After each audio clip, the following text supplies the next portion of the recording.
right, Dwayne, make sure he's still on available. Here we go. All right, Dwayne, you're there. All right, sorry about that. I think my phone kind of cut me out. I had to call back in. but yeah, I did get a question though. From the video itself, you can see Karmelo was already sitting there for several minutes. He and probably about another 6 or 7 people, and there was other people walking back and forth. At no time did neither one of the twins nor the other 2 guys that were with him were sitting. However, there were other kids that I would state, from looking at the video, were involved.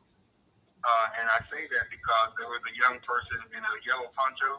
You can see them walking up right before those 4 individuals come, and they kind of sit down and kind of look back to where Karmelo was. And you know how someone is when they're part of something, but they're nervous. They kept looking back and looking around and watching those 4 individuals walk up. There's also a video, it's a Snapchat snippet of 4 seconds. Most of these people that do the lives on TikTok, they have a still photo, and it shows Karmelo sitting from behind. That original video is 4 seconds long from Snapchat, and it's from a young person, so I won't say their name, but they recorded it and said a few minutes before, 2 minutes before the incident. You can see on the video that person coming from the left side, coming back into the canopy and sitting down before the 4 individuals walked up. So to me, this was a pre-planned moment based on whatever Hunter Metcalf, Austin Metcalf, and the other kids that were involved, which one of the young men that gave a statement on the police report actually stated himself on many occasions, I guess, to people or other folks talking about it, that he was there and he was part of the moment.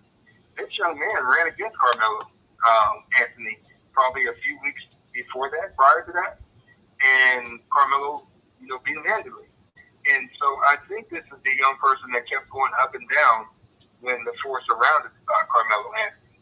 And so when they walked up, they came with a mission. They did not walk slowly. They were not running, but they were walking with a fast pace. And they walked up to that space. They never sat down.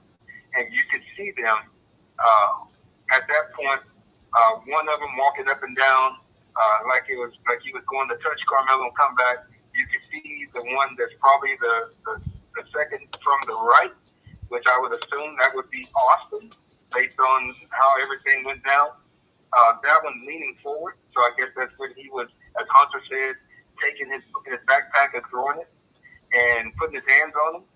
And but from what I saw, they actually assaulted Karmelo Anthony, and he did everything to get out. And if you look at the original looking photo, you can see the webs on his eyes, you can see the webs on his chin, and he's actually missing a part or a piece of his hair, his locks, from over his ear.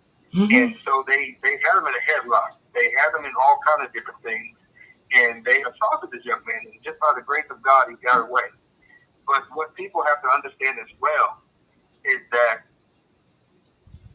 these young men not only assaulted him, but when he got away, after the poking, the scraping, or whatever it was, the other 3 young men chased him. They chased after him. So if their story is saying that they wanted him to move from the tent or the canopy, then they accomplished that twice, because he backed up trying to get out.